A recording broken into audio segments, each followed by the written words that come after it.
back here with some special coverage of a brand new series that just dropped on Netflix. It's called Too Hot to Handle, and we're going to be talking about episodes 1 and 2 of this 8-part, very important show that's so hot. It's too hot to handle. Maybe some people thought it would be too hot to handle on this podcast, but no, that is not the case. And I'm joined here by a woman who is the co-host of our Love Island wrap-up with Love Island on Yadis right now.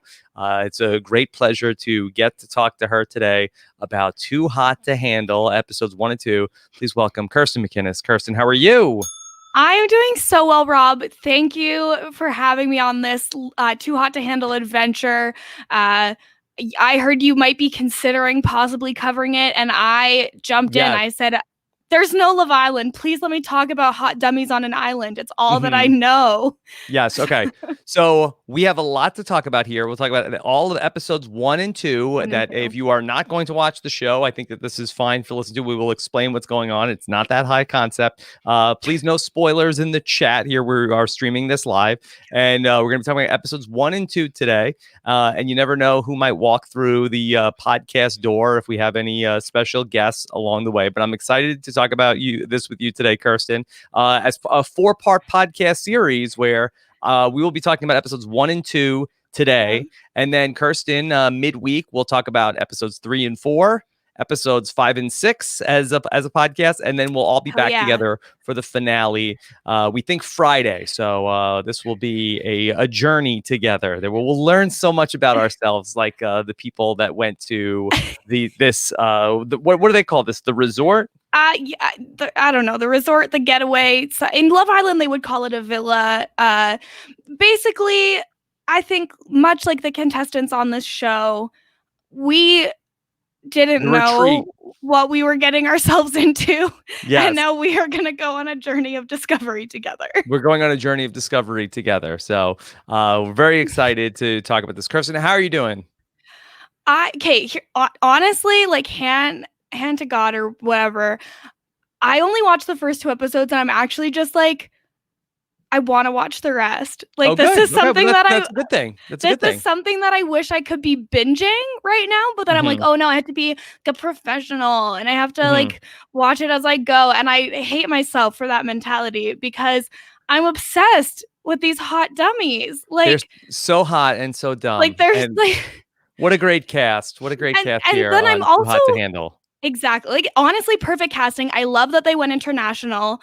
And then the one thing that has not been clear, so they announced the prize pool, but it's never really made clear, like, is this something they share? So there's like 10 or 12 of them, and then it's a prize pool of 100,000. So you divide that like 10 ways anyways, like, Kate, so $10,000, and then there's tax. So like, I don't understand why any of them are actually going along with the premise because they're not making money.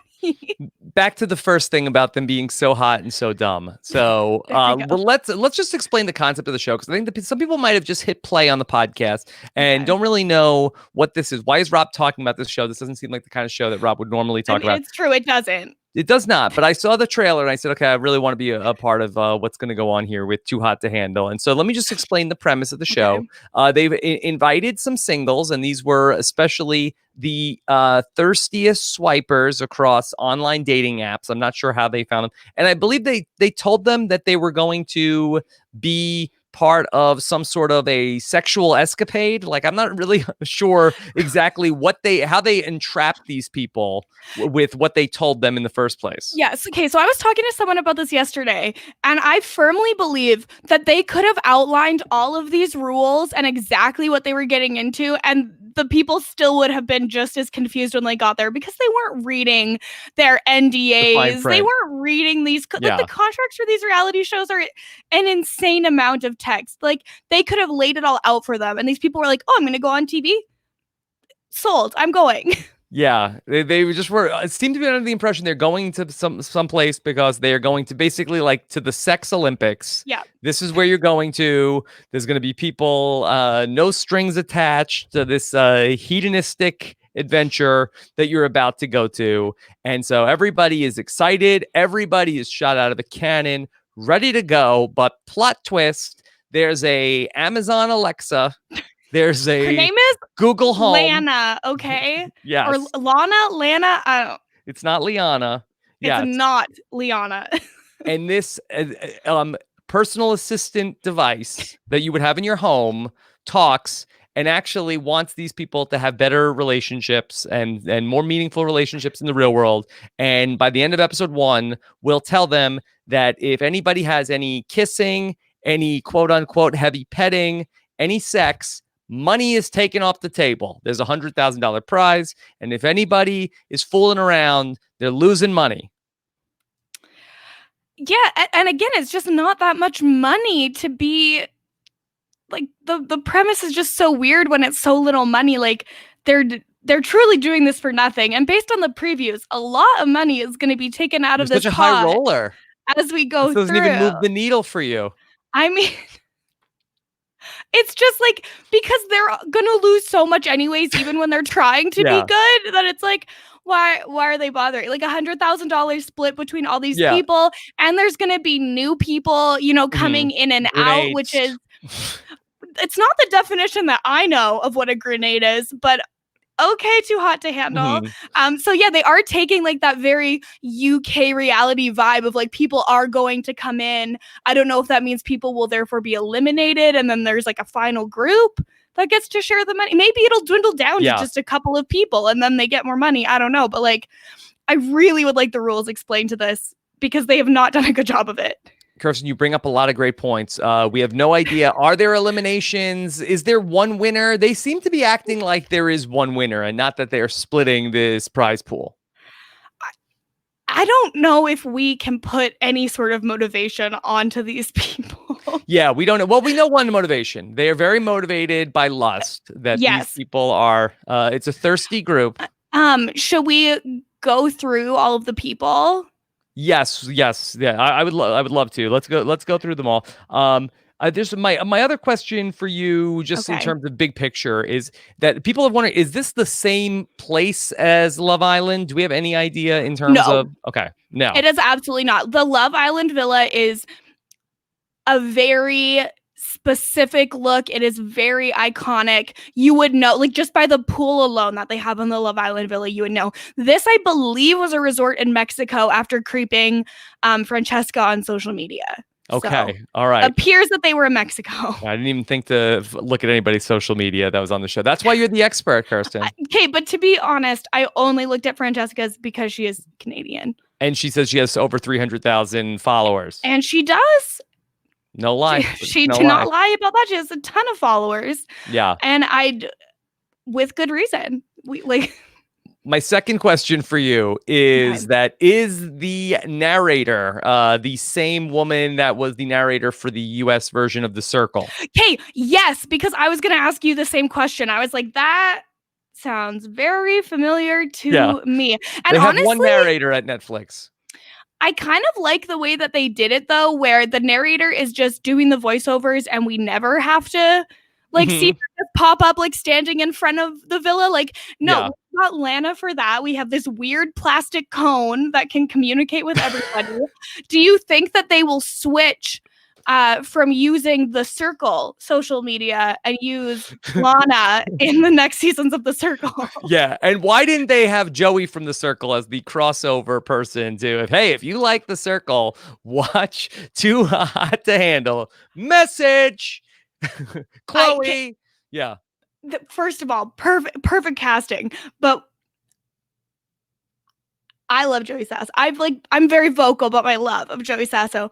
I don't think Joey's hot enough for the show. Not hot enough. Wow. And also possibly not dumb enough. All right, boy.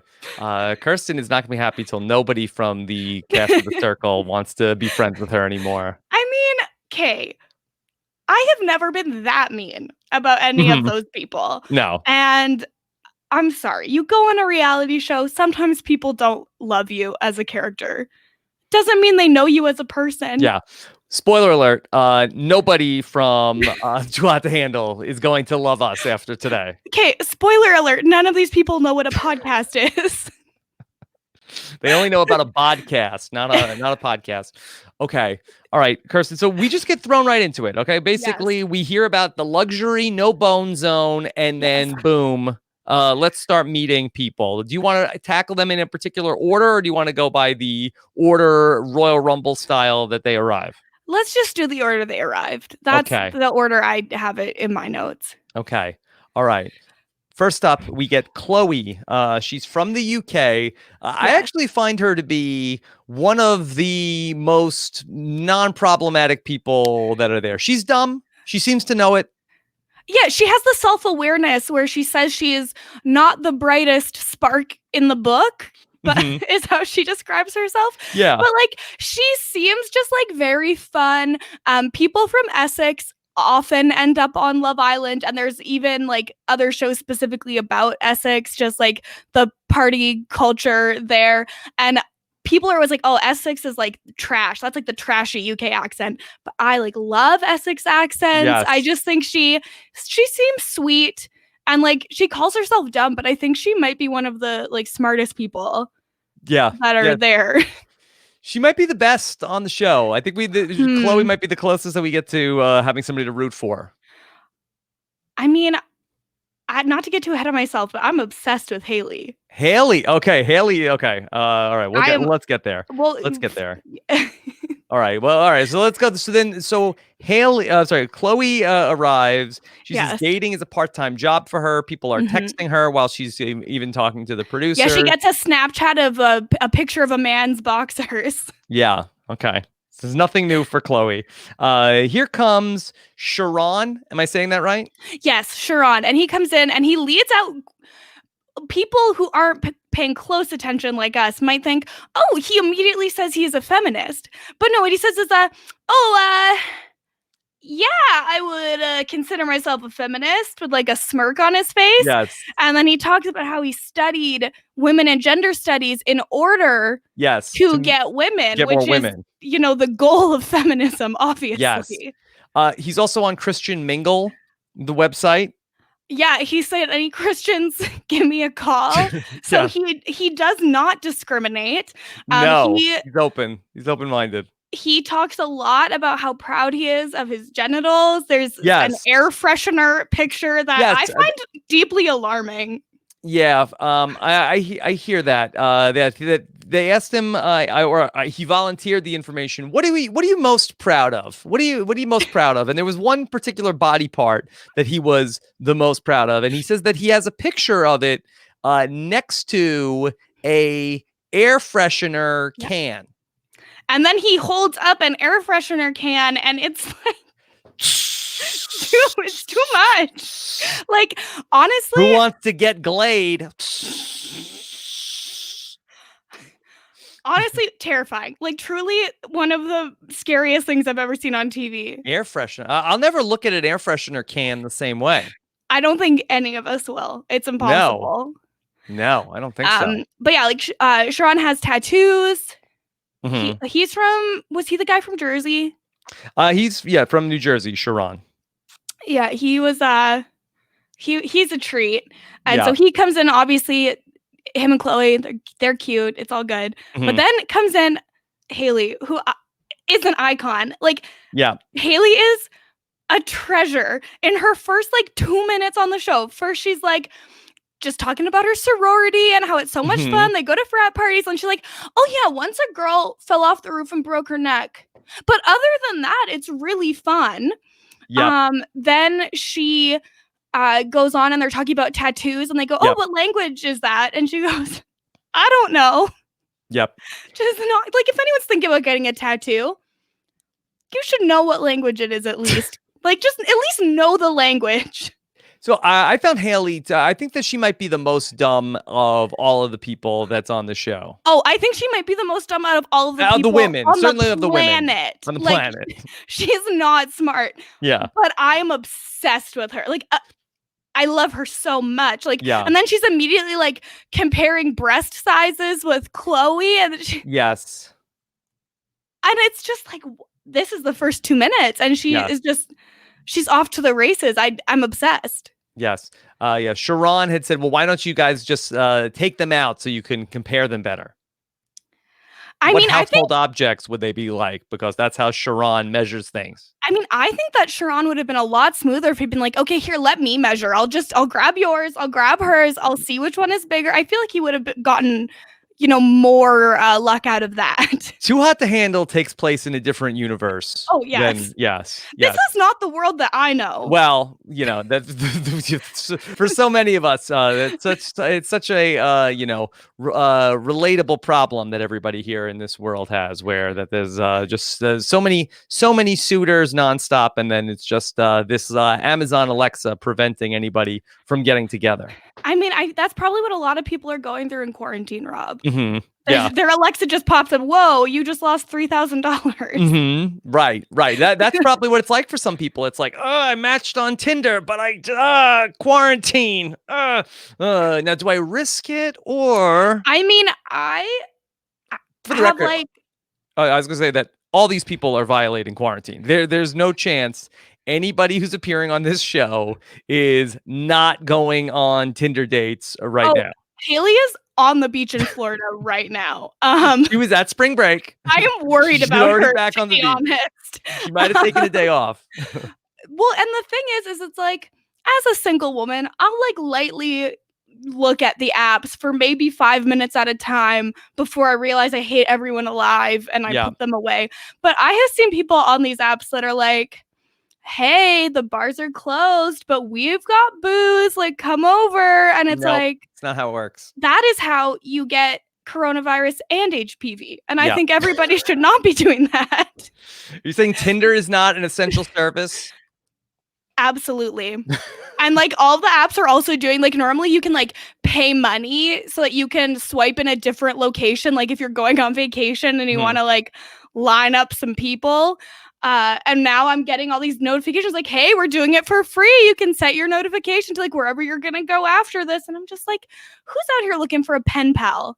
Because nope, I don't want a pen pal and I don't want a disease. So I just closed the apps and everybody should do the same.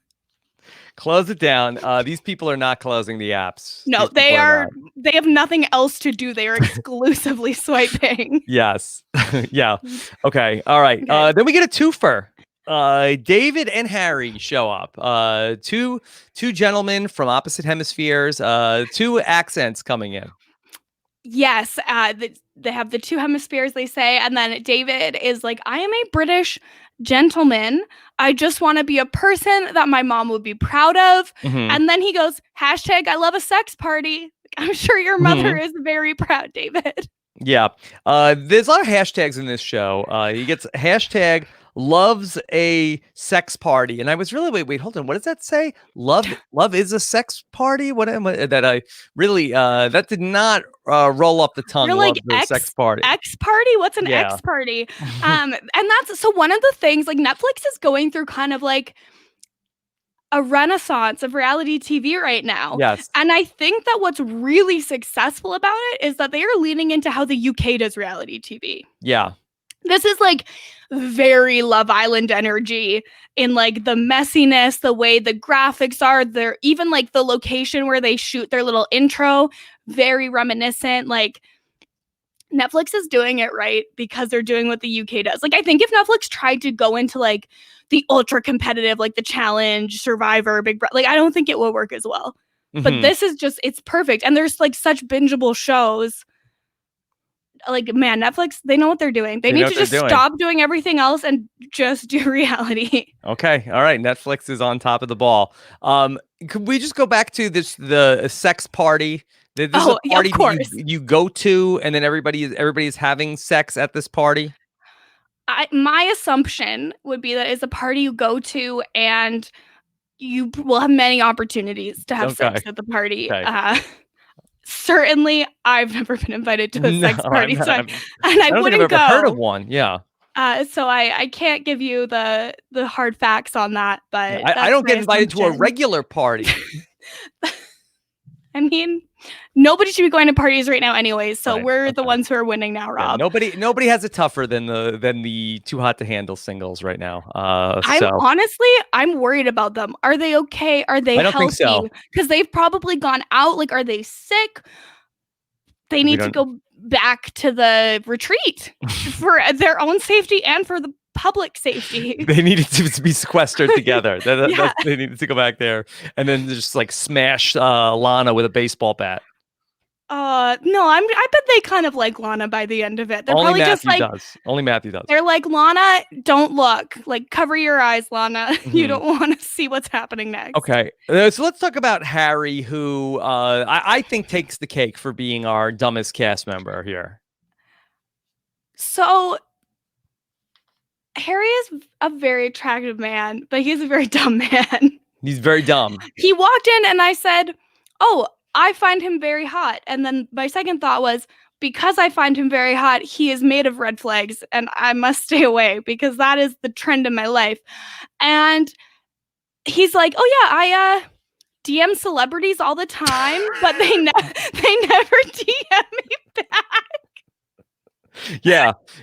Well, I was confused what he said. I think he said, "Oh yeah, I hit everything, and I'm in and he's like started and then he's like, but they don't write back." I'm like, oh, I thought he was saying that he had a relationship with these people. Yeah, he's like, okay, I hit up the Kardashians, I hit up Lady Gaga, I hit up everyone, and then he's like, oh, but like they don't answer me back. Like, they've probably never read his DMs. But then he's like, but anyone else, I slide into their DMs and I hear back right away, which means he's doing something right. He's cheeky. He says he goes to bars and he just yells out things like cockatoo, and then women swarm to him. No, he said he is a cockatoo. Oh, he is a cockatoo. He yells out crikey. Crikey. I'm sorry. I got it confused. How dare you? It wouldn't work if he just yelled cockatoo. I mean, I think like the whole appeal is he yells at something stereotypically Australian. Yes. And then I think Harry's also the one who says he loves accents. And so there's not really any other Australians there. So everyone has an accent to him. So he's really hit a gold mine here. They've brought back an ensemble cast from around the world. I mean, this really is like the United Nations of horniness here on Too Hot to Handle. We've really found the horniest person in every part of the world and brought them together. I was just going to say United Nations who? Yes. they the were World Horny Organization. They were like, we are not going to stop with just Americans, and then maybe we'll bring in Canadians for season 2. They were like, no. Yeah. We want the thirstiest people. We don't care where they come from. We just want thirsty hot international show. Yeah. Here is your Canadian representative, Kirsten. Here's Francesca from British Columbia. And she, I think, is like probably the hottest one out of everybody. And she's like, I really think my personality is my best asset. Yeah. But then she's like, but then eyes go to the boobs. But like, my face is okay. And what? She closed on like, I think my face is okay. And I don't need this false humility from the hottest people alive. Just tell us you know you're hot. Please don't try to lean on your personality. Yeah. That's not what we're here for. We've seen her for 2 episodes.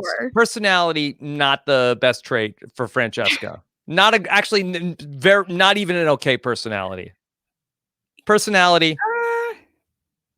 I mean, can you say it's okay if they don't really have one? Yeah, there's little personality to speak of. I mean, I'm hoping that we get to see more of their personalities like as we go. I've heard that the show just gets better and better as you go. Okay, good. So hopefully we get to know them. Then Matthew comes in. Matthew from Colorado. Yes. What's his deal, Kirsten? I mean, he's deep. He thinks about everything a lot, okay? He thinks about everything, Rob. Yeah. I don't know, but like walking out on a beach in like baggy clothes and a hat, and then he like whips out his hair and it like didn't look good. I've seen some comparisons on Twitter that people say this guy's like a young Coach. I heard that he looks just like Jesus. So yes, they talk about that a lot. Honestly, there's a lot of Jesus jokes for it's very apt. He could be Coach and he could be Jesus. Yeah, he's a deep thinker. He talks about he wants to spill his seed and impregnate as many women as possible. Yeah, I thought he might have said that, and I was really hoping that I was wrong and that he didn't say that, so I didn't write that down. Although strangely enough, though, he's one of the people that once the twist happens, he's the most like turned off seemingly through 2 episodes about it. Really, him and Kels that we'll talk about. They are the 2 people that become like the ultimate narcs about like there's no hanky panky. And he seems to then shift his feelings to Lana, the virtual assistant. Well, so my theory on this is that Matthew currently lives in like a car or something, Yeah, and he that money really means needs a lot to him. he needs like a down payment on an apartment or like a security deposit or something. So it really matters a lot to him is what I'm thinking. Also, I didn't really get the sense that anybody was all that attracted to Matthew. So I No. feel like it's very easy to be up on the Mhm. high ground of like, oh yeah, I'm doing this for everybody. I'm not gonna slip up when like nobody wants to make out with him. So Mhm. it's not that hard. Yeah, my favorite Matthew moment was there is a point where him and Kels are talking like the next day about that he's saying that he has a thing for Chloe, I think it is, and they're talking about like, well, do you see you see yourself with her like long term? And he's like long term, Yeah, he's and like, I don't believe in marriage. yeah, and he's like, no, they're like long term, like 4 weeks from now, and he's like, Matthew, oh no way, no, that's. Be in a relationship for 4 weeks? You kidding? Yeah, for these people, 4 weeks is a long-term relationship. And that, I mean, it explains a lot about all of them. Yeah, that would be too long. And then we get 2 more women coming in. Yes. We get Rhonda. She's from Georgia, and then we have Nicole from Ireland, who's a little bit the purple person on the show. Yeah, we really don't see a lot of her. I think she gets like one like diary room where she's like, so I guess I can't have sex, and that was not my plan coming into this. And that's like all you get from her. Yeah. I think she was the person that she was like, she had a confessional where she was like, oh wow, like he's so attractive, like and I can't do it in an Irish accent, but she's like, I'd like to get down and dirty with him, if you know what I mean. And the narrator was like, yeah, you're really not being subtle at all. Like we all get what you mean. It's like, yeah, down and dirty is it's just a phrase. That's not even an illusion. It's just we know exactly what you mean. It's okay. Like wink, wink, if you catch my drift. Like, no, we got it. She's like, I want to have sex with him, if you know what I mean. And it's like, yeah, we know. Rhonda, I liked a lot in her intro. She's like, I need a guy who has a job. It's like the bar is underground. Okay. But I guess like maybe in these circles, that's like a high bar to clear. Yeah. I don't know about these mad swiping sex circles. Well, look, so and that to spend this much time in the gym and on dating apps, like I think that a job seems very hard to hold down. To be as in shape as some of these people are, how do you also find time to work? Well, and they can't afford to eat, so they're extra shredded. So it honestly adds up. Yeah. Rhonda, I do feel like is the belle of the ball here. Everybody is far and away has the most suitors coming her way. Immediately. Everyone. And I was surprised because like originally when Francesca first walked in, all of the guys just went to talk to her and left the women by themselves. And Rhonda like got attention right away, but not as much at like the first impression. So it leads me to believe she probably is like they're all hot. Like she's super hot, but like she probably has a much better personality in that after they actually talk to each other, now she's got a lot of people interested in her. Yeah. Also, Rhonda, very thirsty. Oh, super thirsty. Very, very thirsty. There's not a guy that she talks to that she isn't like, oh, I'd like to get with this guy too. Well, and we forgot to mention also David's like whole thing is putting sunscreen on people. Yes, well, I don't think he's put sunscreen on anybody yet. No, he did when he first walked in. He like whipped out a bottle of sun lotion. He's like, hey, is that air freshener or sunscreen? Watch out. But that's a thing where it's like, hey, I am the skin cancer police here, everybody. There's no shame in my game here. I just want to make sure everybody has SPF 15 Yeah, he's the most like nurturing and protective one because he's got the sunscreen. Yeah.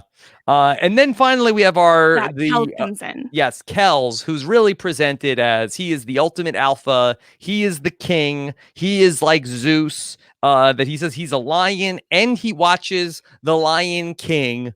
Although he is also the person where, you know, he talks about his whole demeanor. He's alpha. He could have anybody he wants. He's not going to chase anybody. But once they announce that there's money up for grabs, then he is the most like, shut it down. Shut it down. I better not see anybody talking about it. He is not interested at all in anybody after the point that they announce that money is on the line. And that is the most alpha move of all. He probably wants some money to expand his lion tattoo. Maybe. Yeah, Kells is like, I have sex all the time. I have no money. Like this is this is easy. He's like, I'll get the money, and then it will be easier to get the sex later. But he says that he actually has played FIFA more times than he's had sex. There's a lot of like allusions to people's numbers. Yeah, who was it who said that? Who was like, well, it's less than 1,000. I think that was Kells. Was that Kells? Okay. Yeah. Less than 1,000 times. Well, and that's a thing too that often will happen on Love Island. Like after the couples are established, they'll do like a newlywed type game where it's like, okay, now you have to guess like your person's number. And they'll be like, oh, well, they told me it's 30. And then the person's like 144. And then the person's like, why didn't you tell me that? Like, yeah, like stuff like that. Honestly, 144 is probably a low estimate for a Love Island person, but like stuff like that happens a lot on Love Island. So I enjoy that'll come back to bite probably. And Kirsten, you would think that Kells would have this number down since he is going to brand himself with the nickname hashtag the accountant, the ultimate alpha sex god nickname. Like you just have like a chart. Well, and Brian Scally is in the chat right now with a very good point of who is counting how many times. Yeah, 1,000 times or 1,000 people. Brian Scally wants to know. I guess if you are the accountant, you probably are counting times. I think most conventionally, I think that it's normally people that get counted. Yeah, normally people talk about their body count, not about like number of times. Okay. All right. Are you regretting this yet, Rob? No, fine. So everyone comes in and then they get 12 hours where they get to just do whatever they want and I guess experience the TV show they thought they were signing up for before the news is going to be broken to them. And it's a lot of nothing, but the one thing they do is their little blindfold game. Yeah, they do have a blindfold game, right? So essentially, someone puts on a blindfold, and then whoever is interested in them will come make out with them. Yeah, and then you have to guess weird. who it is. Because they made it seem like, oh, these people are so horny. Look at what they do when left to, and it's like, no, they didn't show up with like a bag full of blindfolds. Like, definitely, like production told them to do this game. Like, and like to me, this was like pretty tame. Like Love Island will do where it's like, okay, every like one at a time, people will get blindfolded, and like say it's the women being blindfolded, then every single man will kiss them, and they have to rank their kissing skills. And then they like award like the best kisser. So for each person to get kissed once, it's like whatever. It's nothing. Yeah. This is a wild party that's going on here with the blindfold and the kissing. And there was no like sort of like jockeying for, hey, like I called it, like I'm first. Like there was no like bakery type set up where, okay, I called this person or I'm first in line. I mean, they honestly should have just played Spin the Bottle. And I think it would have actually caused some drama. Whereas on this one, like, I think the only thing that really happened was Harry thought that Francesca had kissed him, but it had been Chloe. Yeah. That's not that exciting. Also, before Chloe seemed upset. Yeah, that's true. Chloe did seem upset. It's like, you could do better than Harry. Yeah, but Harry, I think, is the tallest one there, which is important. Is that important? So then also we had like a little bit of a jockeying for the attention of Rhonda, where David came in with his move, hey, I need to put sunscreen on you, Yeah. and then really made sure that she was completely protected in all areas, even where literally the sun doesn't shine.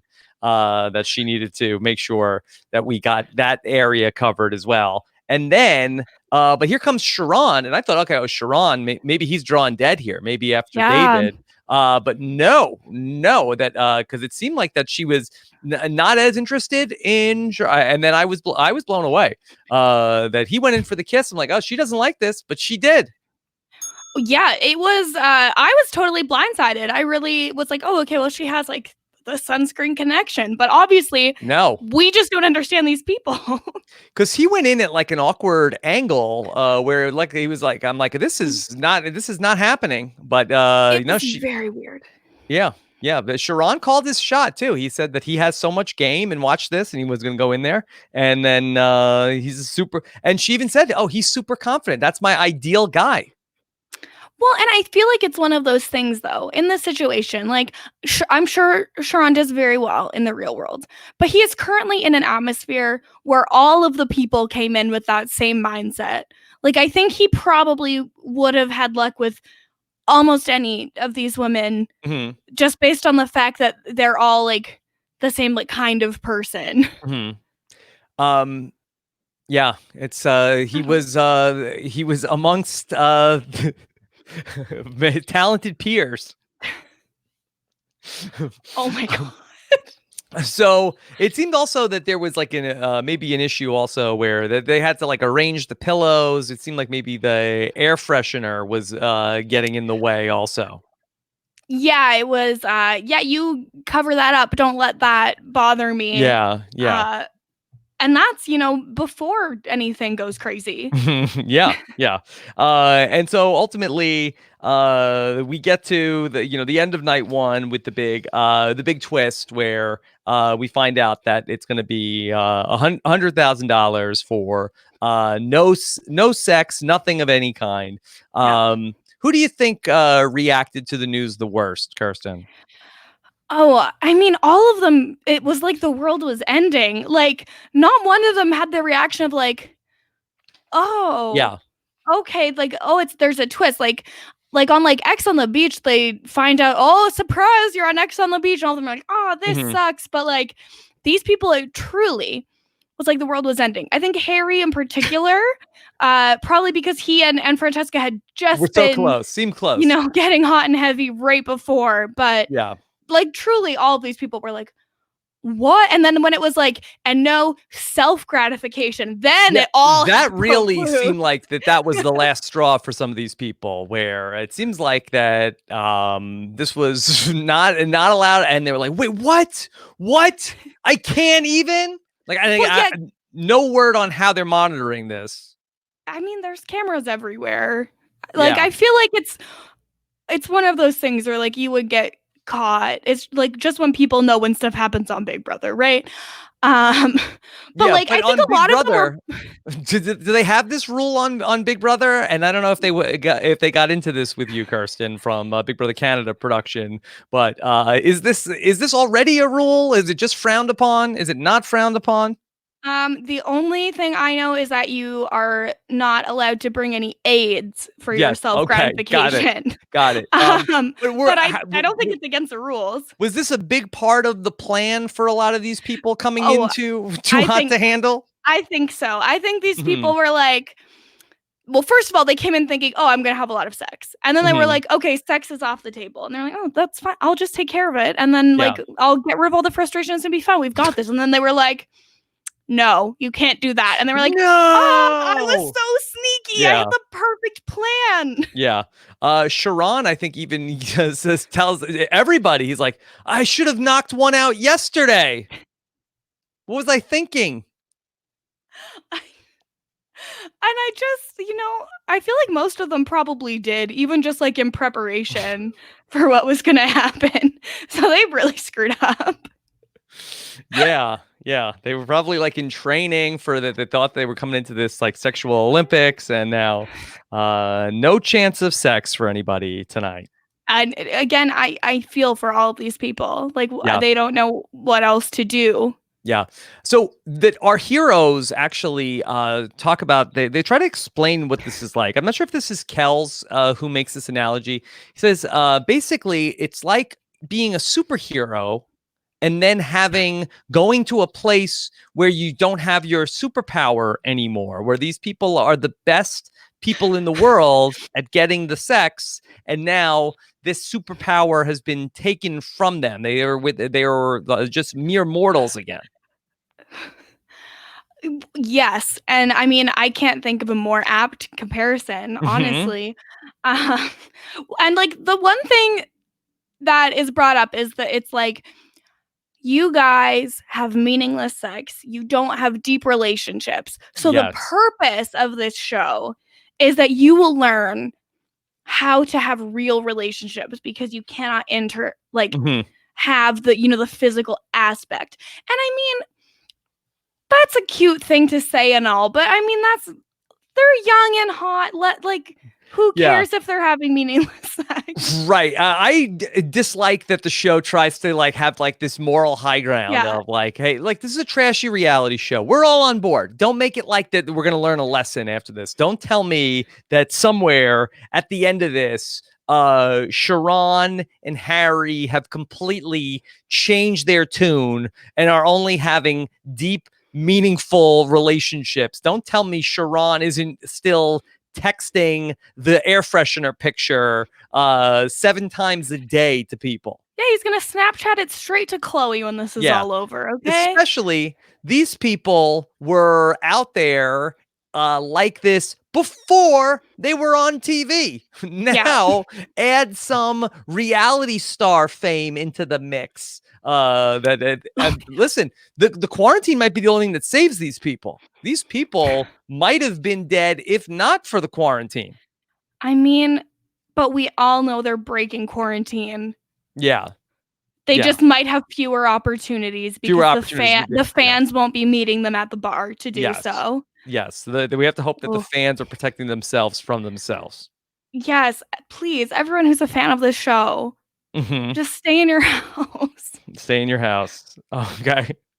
Um, so it's also I thought this was weird, Kirsten, that like in just like 10 minutes into the second episode, like they just like reset the whole show and just started doing like a preview again. Like, yeah, no, we already watched it. Like, who's jumping in on episode 2? Did I just walk in the room?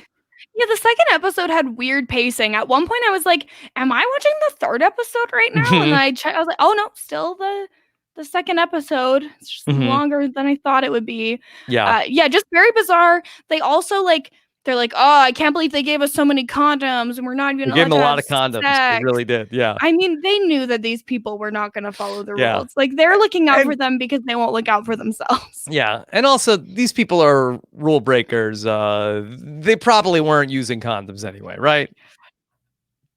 That's a really good point. I don't know. Do you think that we didn't have a condom?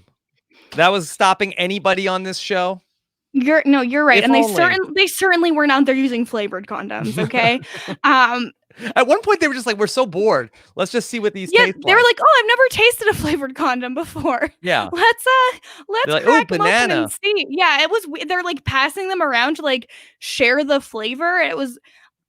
That was very surreal. Mm-hmm. I Yeah. just I don't understand. Mm-hmm. Yeah. The second episode really was all about temptation, and we saw how a couple of these couples where we've talked about how Harry and that he was really getting close to Francesca. We talked Yes. about Sharon and that he was getting closer and closer with Rhonda. Chloe and David starts to be a thing by the end of this episode. But it really comes down to a lot of the action centers around Harry and Francesca, where Harry sort of gets alone with Francesca and is like, we should just hook up. Who cares? Yeah. Like, And we're here. And he's literally like, we should just have sex. We should just have sex. Yeah, it's like we already kissed now. Yeah. Even before they kiss, though, he's not even like, oh, let's kiss. He's like, we should just have sex. We should just have sex. That's what we should do. It's like the only thing he knows how to say. So finally, Francesca's like, oh, I need to kiss you. So she kisses him, or he leans in weird. I don't know. And then from that moment, he's like, well, we already broke the rules once. We might as well go all the way. We should just have sex. We should just have sex now. That's fine. Let's and she's like, I'd like to. I really would, but we won't. What's crazy is that they lose $3,000 of the $100,000 prize pot just from a kiss. Yeah. Like, it is a steep penalty for these people. Steep I penalty. think that Netflix had no intention of giving them a prize. No, they're gonna owe them money to Netflix.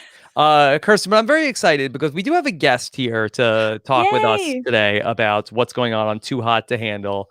I wanted to bring in a person who has really a great area of expertise in all forms of dating and is a renowned dating expert to talk with us about what's going on this show. We're very excited to bring in a woman who truly knows best. The great Nora Salman is here to talk with us. Nora, how are you? Hey! Hi, guys. Nora, thank you. What a nice backdrop you have, Nora. So classy and elegant. Let me tell you, I just moved out of my parents' house. I've been living there for 3 years. And today happened to be the day that I was like, I'm a free woman. And then I was like, oh, I got to talk to Rob today. So literally, this is my first time being here. And yes, I'm a free woman. Yes. Okay. Yay. Nora is free and here to talk with us about Too Hot to Handle. And so, Nora, first off, how's everything going? You're free. You're out of your parents' house. Everything is good. It's the entrepreneur life. You do what it takes to survive. And I needed to do that for a while. And now I am free. I have my own home. And I'm excited because I'll say dating doesn't do very well when your date has to come to the front door and join for drinks and appetizers and 20 questions before your date even begins. That's not great. Oh, no. Yeah, no, that's not what you want. All right. Well, what's up, Kristen? Hi, Nora. Nora, we're so happy that you could join us because if things can't get back to normal, I'm glad that we can at least get back to normal and talk to you a little bit about what's going on here. And I reached out to you earlier this week, and you said that, look, Rob, I don't normally watch TV. I'll watch this show for you. That's right. And you checked it out and said, look, Rob, I'm not the person that you want, that you'll lose your Netflix sponsor if I come on and talk about the show, because I don't care for these people. And then we were talking right before. I said, no, Nora, I'm not sponsored by these people. You could say whatever you want. I literally left you a voicemail yesterday that you haven't heard yet. And for those of you that don't know, I am born and raised in London till I was 11. So I left a message in my British accent and I said, Rob, these are a bunch of cheeky monkeys, and I'm extremely sorry, but they are extremely vulgar, and I will not be able to watch this show. I really apologize, and I love you, and ta-ta. Yes. Okay. All right. But Nora, you're still here. So that's what's so wonderful about you. And you were willing to give it a second chance. Right. I'm Nora, here to play. Yeah, always here to play. Kirsten and I basically talked about what was going on in the first episode and a half of the show. What's your take on the premise of this show? Did Netflix have a good idea here with this inviting all these people to the retreat? I love the idea that in this modern day, we're going to have to slow things down. I mean, they kind of get you where it's like, we're going to ramp things up and it's hot people and you're not wearing much and you're going to live in a house together. And so everyone's already like fast forwarding, like, oh, I know what this is about. And I like how it's going to be like, stop the music. You know, there are going to be limits. And I like that they're actually going to roll things back and slow things. Because in this world that we're living in, not to go back to Survivor, but that game has evolved into fast speed to the point where the old players can't keep up with it. And that's what's going on in dating. It's like, there are a lot of steps that we're skipping. And I really love that it's like, yeah, you can't go beyond this line. And I think that concept is needed for a lot of people. Okay. Oh, that's interesting. So you feel like so that for younger people, Nora, that like the everything is app, swipe, fast. Instant gratification, Yes. Netflix and chill at the swipe of a button. Yeah. Yes. Kirsten, do you agree with that that Netflix has a good idea here to try to take dating and slow it down? I mean, I think in general, it's probably a good idea, but I mean, I don't like a show moralizing at us that Yes. like that's the purpose, you know? Ooh. Like I just Mhm. feel like I think it's a great concept, but I wish that they had just done it rather than being like, we're doing it and it's because of this reason. Like that, Mhm. you know what I mean? Like Oh, wow. Okay. that's the Yeah. only thing. Like I feel like we all get the point. We understand why they're doing it. They don't need to spell it out for us. Yeah. Although, Well, but maybe they do. Maybe they think the people watching Too Hot to Handle are as dumb as the people on Too Hot to Handle, and they have to spell it out, which is fair. It's possible. Like, am I getting dumber by the minute? It's probably, yeah. No. but I'm having fun. Yes. Nora, did you feel like you were getting dumber watching Too Hot to Handle? I was like, Mom, I have to watch this show. Do you want to watch it with me? And she's like, okay. Because her favorite thing to do is like make an amazing dinner, sit down and watch something entertaining. And Mhm. so I said, okay, we're going to watch this. And she just keeps looking over at me like, are you serious? Do we continue? Do we keep going? And I mean, there's a guy talking about his penis being the size of an aerosol spray Air can. freshener, Like, yeah. air freshener. There you go. And I was like, we were like, did he just say that? I was like, TiVo Rewind. Like, yeah, he said that. So, like, I do believe you are a product of what you do over and over again. And yes, if you're going to watch this show for a full hour, what's going to happen to you? I don't know. I was halfway through. I was like, I should just not watch this anymore. Oh my! So we'll check back in on Friday after the whole series has been watched. After Rob and I have seen all of it, and then we'll see if we're noticeably, less intelligent than we were when it take started. like an IQ test today, Kirsten, and then we'll see what if our IQ has gone down by the end of the week. But Rob, like you're a married man with two Yes, young kids. yes. So I would love to hear your perspective because my mother was married for 20 years to my dad, and now she's remarried to her Match.com boyfriend. And they've been together for over 11 years, super happily married. And, they have she has a very, like, I think, well-rounded, like, perspective, and she's very open-minded. But what is your perspective when you see these young people that are like early 20s doing this? I mean, I'm very much enjoying the show. It definitely appealed to me enough that I said I want to podcast it. I tried to get my wife to watch it. Yeah. She did not seem to be super interested. The first lady of podcasting. Right. That she did not see like at one point it looked like that maybe she wasn't gonna have to work last night. That there was a chance that maybe she wasn't gonna have to go in. And I was like, oh great, well now you can watch Too Hot to Handle with me. She was like, oh great. She did not seem interested. This is not her kind of show. Okay, but I does not feel like watching dumb people. I feel like if anything, Nicole's thoughts are the ones I would most want to hear, though. Yeah, she does not like seeing people. It infuriates her stuff. Like we can laugh about it. Like she gets Right. like, angry about things like Okay. this. And Nora, the other problem I had was I was trying to watch this show last night, and then my older son kept coming to my office and being like, No. "Oh, Dad, what is this show?" I was like, "I really can't explain it." Well, this one is not for young children. No, Like- close your ears and close your eyes and exit that way. Yeah, he's like, what is this? I'm like, they're just going on dates. That's it. It's boring. But let me tell you, I lived in Miami for over 3 years, and Yeah. I will say some of my first dates were literally me in a bikini, no joke. And I feel like a hypocrite because there were some guys I met where it was like I was at the beach, they were swiping me, and they were like, "Hey, I saw that like we're near each other. Like, do you want me to come say hi?" And I was like, "Yeah, we're on the beach at this hotel." Da da da. And I've actually had a few dates in my bikini, so I am a hypocrite to say what the heck. However, that is like the lifestyle there, and it's like very normal to be like, yeah, we're hanging out here, and it's like if you were at a bar with your friends and you want them to just stroll by, so it's not like a big endeavor to meet them for the first time. But honestly, a lot of socialization does happen like that in Miami. Okay. All right. So that and nobody from Miami is in the show, Nora. Haley's from Florida, though. Oh, sorry about that. Haley, how dare you not remember I forgot Haley, about her. okay? I forgot about her. Now, Nora, I know you've also worked in finance. You're an entrepreneur. Do you think if you were out there, that would you be very much enforcing that nobody is screwing things up and affecting the money, the prize pool?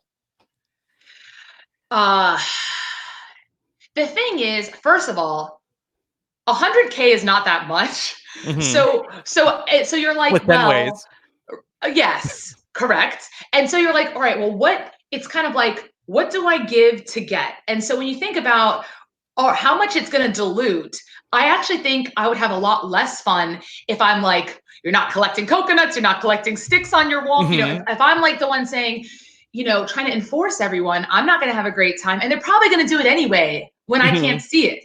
So honestly, I think you should just go there and have fun and not expect to win anything. So, Nora, I love that you brought it back to Survivor, and you were very much on top of, okay, hey, you got to go out and get the coconuts, and you're not working hard around the camp. Do you feel like that after going through your Survivor experience and feeling like that, that created a lot of friction with people to be such an enforcer, that changed the way that you would handle this type of situation? The thing is, you can only pretend to not be yourself for so long. Mm-hmm. So I'm a very outspoken person. I don't work for anyone else. I work for myself, and I have people work for me. So I'm used to being like that, and it's actually well received. Like, oh, Nora, what do you think, and what should we do, and how do we?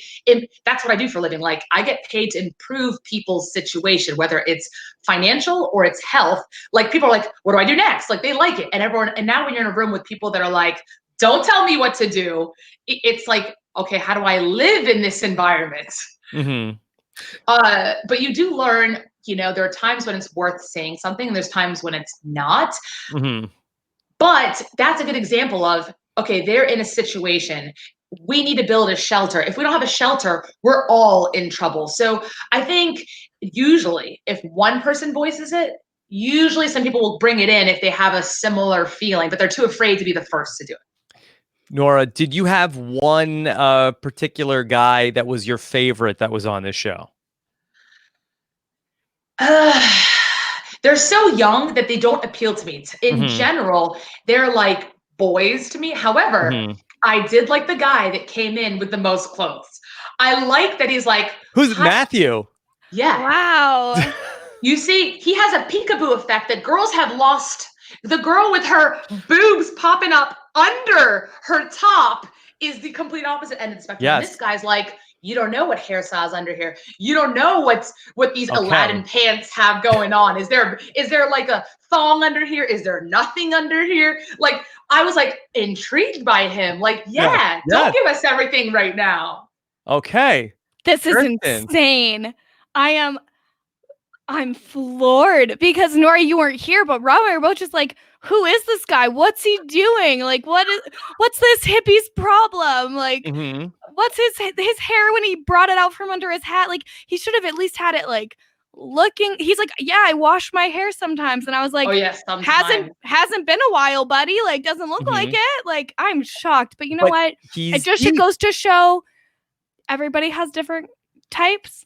Yeah. And Nora wants a deep person who thinks about everything all the time, and that's fine. Nora wants a mystery to unravel, like Matthew. Yeah. I was excited. I was like, oh, what's under here? Yeah, what's he all about? He seemed older, like he seemed a little wiser and older. Yeah. Well, and I feel like when he first came out, it was like a moment of like, oh, who is this? But then it was like, as the layers were kind of unraveling, I was like, I got less and less interesting intrigued. Like, I was like, oh, no. But I famously hate everyone, so that's fine. Really? Okay, so Kristen, how about you? Was there a guy that stuck out for you that you were like, okay, it's worth watching the show to learn more about this one? Okay, well, so that is not why I watch these shows. just to be clear. But as I was saying earlier, I personally very much like very tall people. So I found Harry very attractive.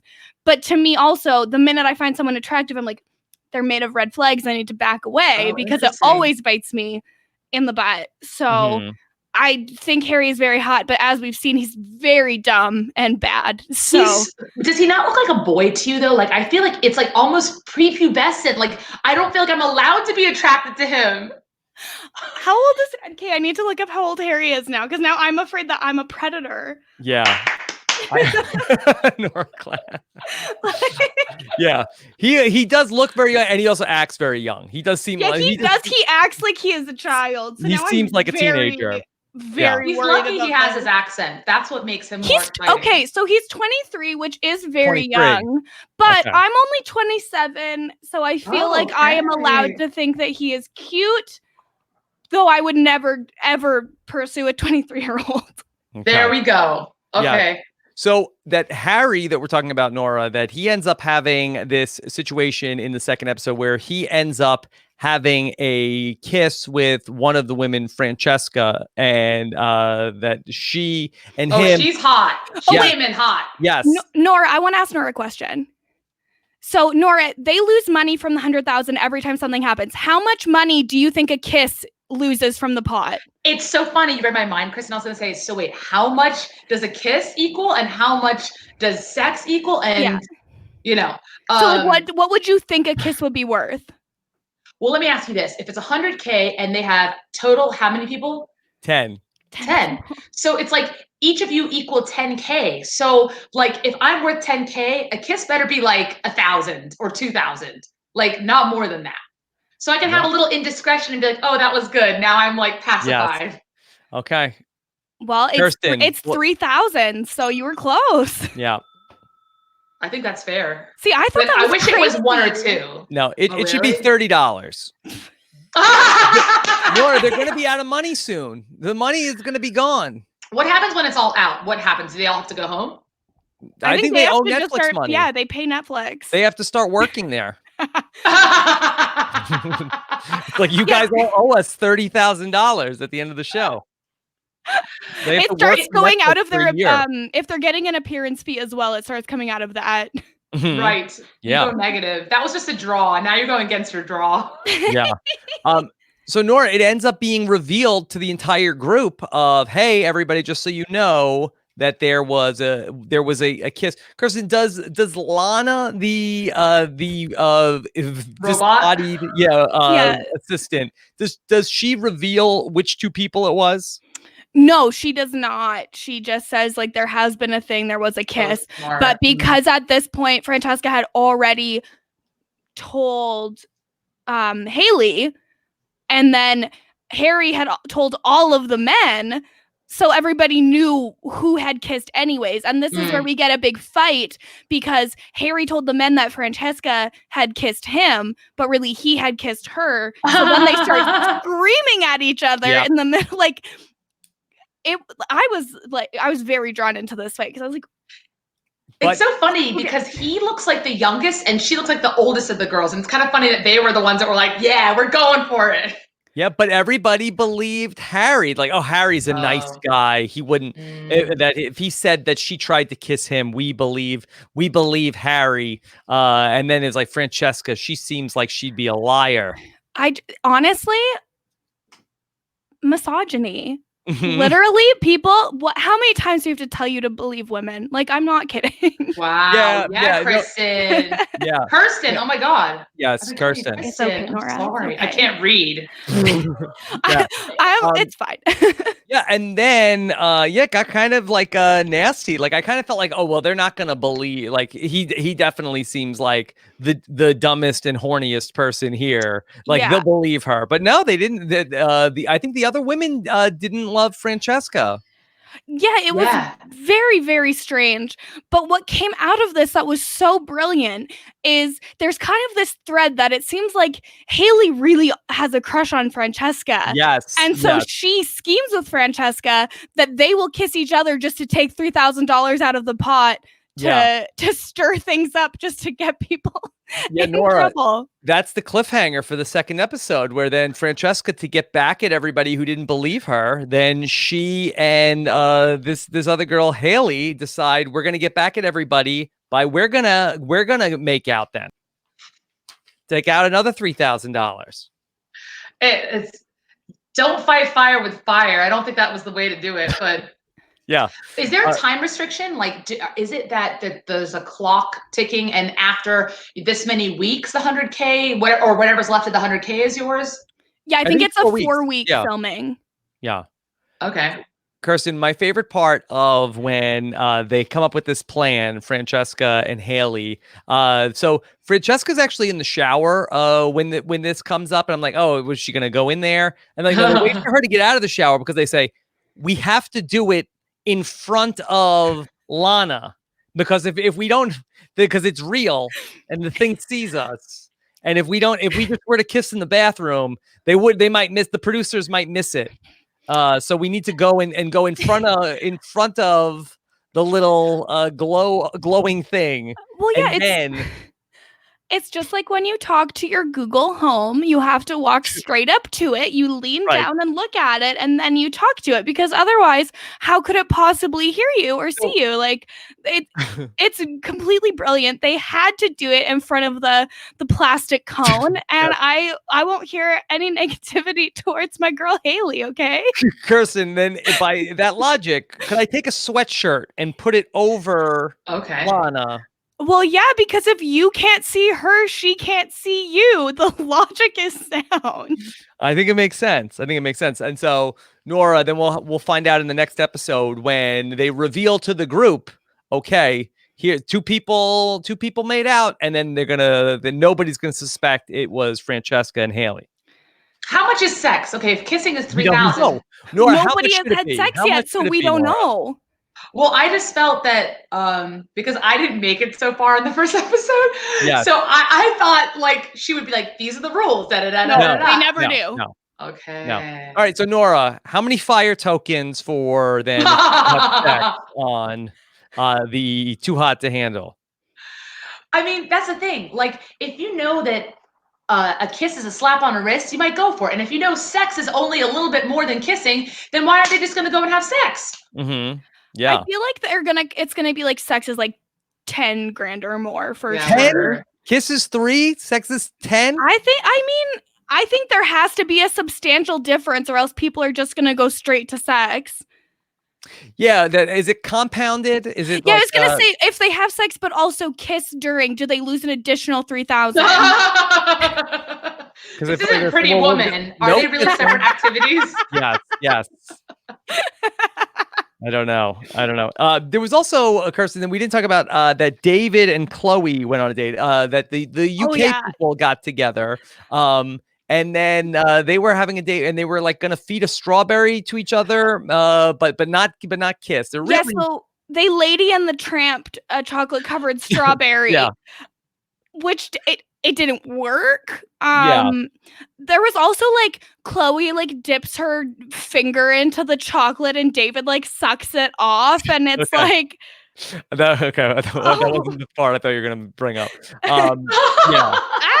This is a family show. I don't understand why they're going on dates on the show. It's weird. It's weird. Yeah, it was very strange too, because all of a sudden, like, Chloe's in the room and Lana lights up and goes, "Hey, noticed you were flirting with David earlier. We've set up a date for you." It was just like there was no date card. She didn't get to choose who she went on a date with. Production was like, "You and David are going on a date. Cool. Here's a table that everybody can see where you will eat chocolate covered strawberries and drink champagne." Nora, shouldn't they get money if they get through the date without any hanky panky? I think there should always be bonuses. Along the way. Like, you have the grand game, and then you've got these little battles you can win along the way of the war. Yeah. What do you think about that, Kirsten? Money goes back into the pot if you get through an activity. You were good. Yes, without anything going on. I like that a lot. I think that adds a new layer of duplicity. It's Too Hot to Handle. Because then you can be bad and then be good on your date with a person you don't really like. Be bad, be good, be bad. Then you can have your cake and eat it too. Put money back into the pot. Exactly. And then does Lana speak up and be like, "Okay, guys, well, you lost $10,000 today, but you earned back 9." So that's good. All right, let's take some questions from the listeners, and then Nora, I want to hear some more from what you've had going on, and I know you have some tips for people right now who are in isolation, and we could really use some of your positivity, Nora. Thank you. Yes. Okay. So let's just take some questions. Scott St. Pierre is standing by, and let's open up a couple of these. George Barrett, just hearing about this, so it's like an NC-17 version of Love Island. Kirsten, if you were gonna put a rating on this show, does it get an NC-17? I don't think so. And also, this is someone who has clearly only watched US Love Island, which was very tame compared to UK Love Island, where a lot more happened. This was PG-13 at best. Yeah, I think like this wasn't that. I feel like this was not that crazy. Yeah, like it's crazy, but like when you're rating it, it's not like it's rated R. Like yeah, you know, like. If anything, yeah, I don't even know if there was a lot of cursing. I think I feel like it was like all like UK slang. I mean, that's true. Yeah. Yeah. And it wasn't like UK swearing. Like right. It's not like the challenge where it's like F this, F that, bleep, bleep, bleep, bleep, bleep, bleep, bleep. You can't even hear what's going on that show. Nora, do you watch the challenge? I tried to watch it for the first time because everyone's like, you should go on that show. And I'm like, well, let me see if I like this show. Because I used to watch it way back. Yeah. And I wasn't loving it. I wasn't loving the bunker. I was like, are they in hell? Like, it's just heathens playing a game in hell. And you're so used to Survivor where you can see every shot and where everyone is in relation to one another. And I just felt like we've been spoiled by that I was like, I can't even see who's doing well in these challenges. And like, there's just so many levels that we get in Survivor that I wasn't seeing there. I was like, I don't know if this is for me. Okay, but Nora, I just need to speak for the fans here at this moment. First of all, they're not normally in a bunker. They're normally in like a very nice house. Right. Second of all, you would be so good on the challenge if you get the opportunity. Like, I would literally die if you went on the challenge. I'd be so happy. I'd pick you first in every draft, and like literally for the good of everybody. I need to tell you this right now. We would love, like, you would be amazing, like incredible. Thank you. And you're you're so jacked too. Like, some people end up going on and they're like they're not like strong enough to do a lot of the challenges, but you're good on like living on less anyways. I love that. Yeah. You're like so strong, and like you're mentally strong too with like the stubborn, like, oh my God, you'd be amazing. Like, you have to, if you get the opportunity, you have to do it. Because I'm telling you, I believe you should do what is coming at you. And just so many people kept saying, go on that show, go on that show. The other night I had a dream that I was sitting at a lunch table and it was like CT and like those older players. And I was like, no, I should actually say hi and like introduce myself and not make them feel like, you know, I want them to like lower their guard with me. And I sat down, I was like, you know what? I'm Nora. Like, and it, like, I chummed them and they like melted a little. That was a sign. I was like, nice. Literally, like, why am I thinking about strategy of the challenge right now? I need it. I didn't know I needed it. Get ready. I'm gonna message Jay and be like, dude, tell me, how do we jump from our world to that world? He broke the glass ceiling for survivors going on to the challenge. It's your turn, Nora. Thanks, girl. We like truly, and like, I hope you know, like, I'm being 100% genuine here. Yes. Okay. I didn't even know you don't like people, so that you actually like me and want to see me. I'm like, then I gotta do it. It's true. All right, a couple more questions. Elizabeth says, wasn't Matt on some reality modeling show back in the day? Kirsten, is this something that you know about? Do we know about? I'm doing a quick Google search right now. Yeah, have these people about my been... Matt? My spiritual Matt? Who's your spirit? Oh, yes, yours. Like. My deep thinking Matt? Apparently, he actually played Jesus in a movie. Yeah. Interesting. That's really funny. They're calling him. They called him that. They're calling him Matthew Jesus Smith in these articles. Yeah. An article, everything you need to know. Yeah, this is not his first reality show. He was on America's Next Top Model in 2014. Oh, look at that. And he has had background roles on New Girl, Young and the Restless. Wow. Stickers. He wrote a children's book. This man has layers. Nora might be right. He's great. And he's the COO of a company that does content creation. Oh, an entrepreneur too. Yeah. How old is he, Kirsten? Okay, let's see if it says. Maybe he's watching, Nora. He might actually. Yes. Although he does say in the second episode that he doesn't want to be in a relationship longer than 4 weeks. Oh, the first actually episode, he talks about how he thinks that he's supposed to spread his seed as far as it goes. Yes. He is 30. Yeah. Yeah. He's a young buck like Dean. I don't think so. That's like a little chew toy for me. Yeah, but Nora, didn't you say that when we talked after the season that you wanted to you did want to start a family? I do want to get married and have kids. Yes. Okay. Hey, maybe. All right. Well, he wants Matt doesn't want to get married and he doesn't want to get married. He wants to leave a bunch of women to be single mothers, which is like yes, so and he has no up. money. Yeah. He should have a lot of money after all of that, but okay. Okay. Well, we were joking earlier that he really cares about the money because he lives in a car or something. We didn't know he had all these businesses. Yeah. He can't be that busy if he's going on Too Hot to Handle. I mean, it's only 4 weeks. Yeah. Okay. All right. And then Adam Katz wants to know, is it possible that like The Circle, that it is super flirtatious at first? So, Kirsten, do you think that we'll see people then adjust to how things are on the island, where now people will start to back off and become like, there's a Seinfeld episode where a bunch of that, and I'll explain this. Yeah, it's for our younger they have listeners. the bet. Yes, they have contest. Everybody knows about that. Okay, and then everybody becomes very pent up and angry with one another. Do you think that we will see fights break out towards a couple of weeks from now, and people be very upset and angry with each other?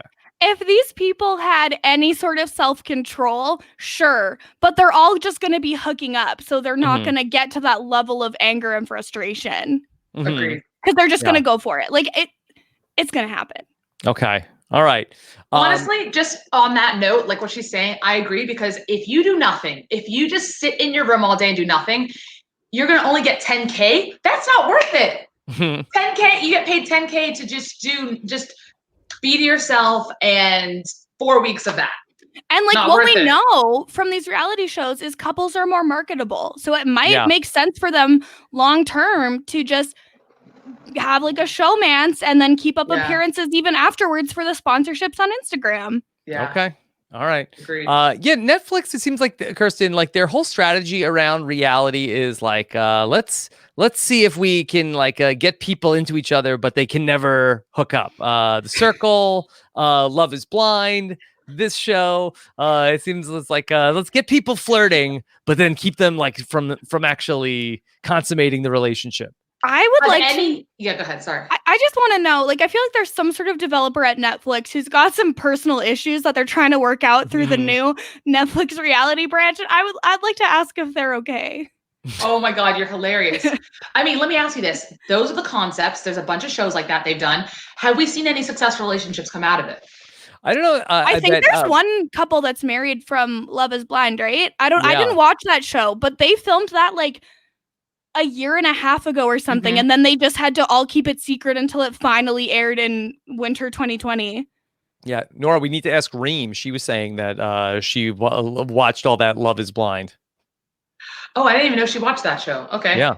I didn't know what she was talking about. Okay. All right. So we're going to have more Love is Blind coverage coming this week. Kirsten will have recaps of episodes 3 and 4. Too Hot to Handle. I'm sorry. Love is Hot to Handle. I'm getting so confused. Episodes 3 and 4 and 5 and 6, and we'll all get back together to talk about the finale. Kirsten, anything else you want to say about these first 2 episodes? I just want to say that I have heard that it continues to just get better and better. Good. I'm excited to see what happens when we have the grenades. The grenades are coming, yeah. Which is what they call the new people. Through the course of this podcast, I noticed I did fully watch episode 3 by accident. Yeah. So that's great news for me. Do we know, are the grenades coming in, and the grenades can hook up with anybody they want, and do you lose money if you hook up with the grenades? So at the end of episode 3, the first grenade comes in. And the person comes in just the same as all of the original cast members come in, thinking that they are going to have a fun, sexy time. And then the contestants have to tell them the rules, which is it's a good moment. So you cannot hook up with the grenades. You will still lose money. Mm. I don't know if the grenades last and stay in the game or not, but Yeah, they might leave. it could just further dilute the prize pool. And then it's like, well, now I'm not even getting 10K. So like, yeah.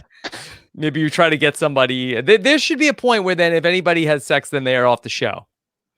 Like, yeah, can you get kicked off for anything? I don't know. And that's what we don't know. Like they never explain the rules. I like to know rules up front. Me too. It's weird to just let's explore and see what happens day by day. Yes, and then there's also one other thing I want to touch on, that towards the end of the second episode, Harry is talking about Francesca because she's sour with him after he publicly said that she tried to kiss him and he did not try to kiss her when that was not the case. And he was going to wait for her to cool off because she was walking around like she had a carrot out of the ass, I believe is what he said. I think that is that probably an Australian phrase. Yeah. We need someone. Or is that a Harry thing? Can we ask Nora, Shannon Gus if that's a normal Australian thing? A carrot out of the ass. Nora, have you heard that expression before? You know, there is the whole carrot or stick approach when you want to either lure someone in with a carrot or berate them and hit them with a stick. Yeah, which is this? Maybe he got his analogies mixed up. Yeah, carrot or the stick. Yeah, maybe he's just confused. He's unsure. He probably doesn't even know the difference. Like, yeah. Okay. All right. Nora, so that we're so happy and we're so lucky to have you here with us to talk about things, and this is a time when we really could use some help from you, Nora. That's so many people that are stuck in their houses. So in terms of like when people that are reaching out to you, are they looking for advice about motivation right now, or about how to stay in shape while they can't get to gyms and doing all the work? I know you go on a normal time, you're going to all these different workout classes. What's been the approach that you've taken with people? Yeah. Okay. That's a great question. So there's a lot, I sense a lot coming at me, and I think a lot of people will be like, how are you doing? But I really think that that's their way of like breaking open so that they can now talk about whatever they're experiencing and maybe getting, some insight from a friend. I mean, it could be, I'm sure this happens to you guys too. And obviously people that care for you are reaching out, but there are a few different things happening. I think this is a good example of not knowing the future and how you can let it take you into a tailspin now. And if you were to know that this is over in 2 weeks, you'd be operating so differently than if you knew, then you didn't know when it was going to end. And so what's happening now is people's minds are like, and then this could happen, and then that could happen. And so that's the thing that's happening. And I'm finding that I have to remove myself from being around people that are like that, because it is contagious in that respect. Okay. Yes, the fear of this thing is contagious. And you're living in so these are some of my little tips or a piece of advice. And I will say, to answer your question about the gym, for me, it's about the sociability. So for me, I can work out, I can run, I can do whatever. I like to try to, like how you said, Kristen, it's like, I like minimalism. So I like to just adapt.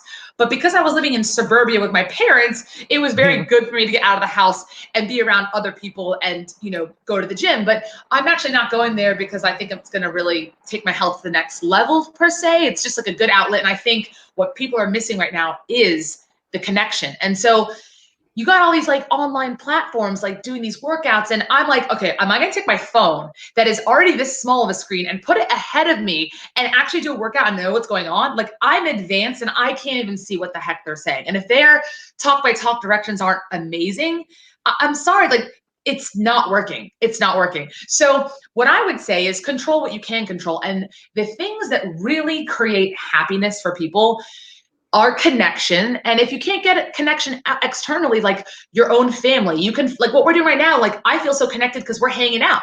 We're all hanging out, we're talking, we can see each other. It's not just a voice. And I think people need to find connection, find it, whether it's within your own quarantine of who you're with, or you want to FaceTime. And you know what? Secondly, what's on your to-do list that you said, oh, later I'll do it, later I'll do it. We live in this world where it's like, everyone's always running around like squirrels in fast motion, I call it. It's like da-da-da-da, da-da-da-da. And it's like, people are so used to that.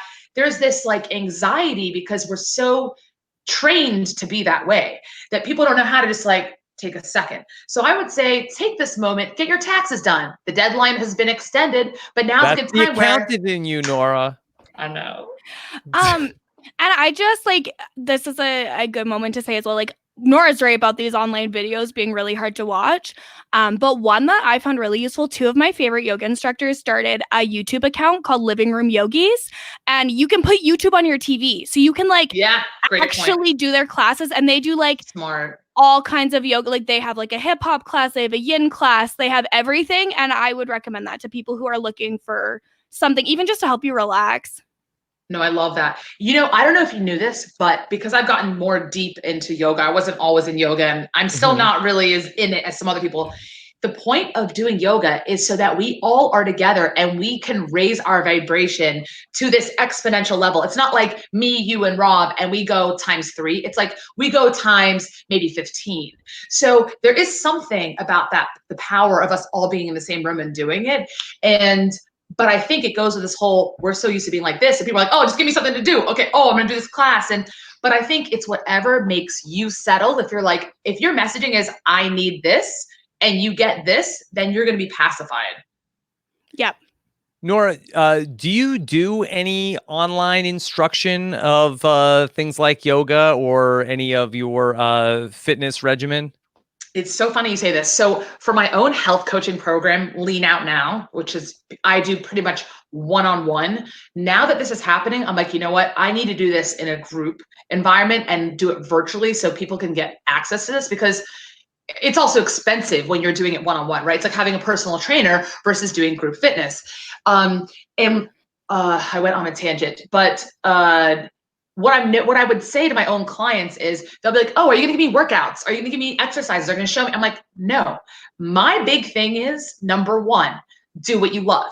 So if Kirsten likes hip hop, she did mention the hip hop and the yoga, so she must like both, and it's like a good match for her. Like, I'm a believer, it doesn't matter what you do. It matters that you do something that you love, because that's something that's gonna attract you to it, and it's going to be sustainable versus like, Rob, you got to do this thing, you got to do a P90X. Like, I'm a big believer, just start with that. Like, what do you love to do versus let me show you, because the thing is, as you saw in Survivor, they look like Greek gods when it's over, or not even after a week, right? Why? You're in nature. You're with others. You have no TV, no cell. You don't have a lot of like pollution and some other stuff. That's what it is? You're not like, it was just not eating. It's not. So yeah. So I actually did an interview with, why can't I think of his name right now? I love him. Who does a lot of writing for Survivor? Dalton Ross. Mike Bloom?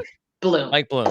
Love him. Love Mike Bloom. Yes. I couldn't think of his last name for a second. So Mike Bloom, if you want to Google that, I actually had a full-on interview about why Survivor is so healthy. So I will tell you and make this parallel because it'll be more enjoyable. So what can you do that makes people so healthy and detoxified in Survivor?